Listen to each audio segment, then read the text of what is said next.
Interestingly, the remains of London's Roman fort are actually situated in an underground car park. The history of this fort dates back to around 110, not very long after the Roman invasion of Britain. By this time, London had become the most important city in Roman Britain, and the newly rebuilt fort could house up to 1,000 soldiers over a space of 5 hectares. It was built around the same time as the forts along Hadrian's Wall, and therefore shares a similar design. Stone walls of the fort in London rose to a height of over 5 metres and were reinforced by an urban bank at the rear. At the front of the wall was a ditch, a common feature of the time, and there was a myriad of stone towers placed at even intervals along the walls.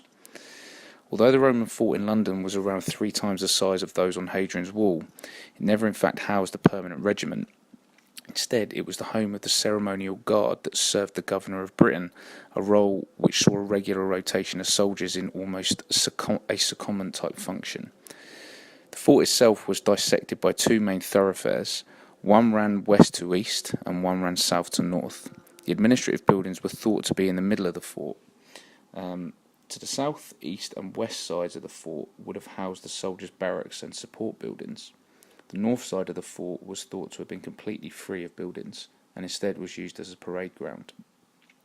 The only remains of the fort that can still be visited today are of the Western Gateway. This is where the west to east thoroughfare would have entered the fort, and the remains of the turret and guard room, as well as the gateway itself, can be seen.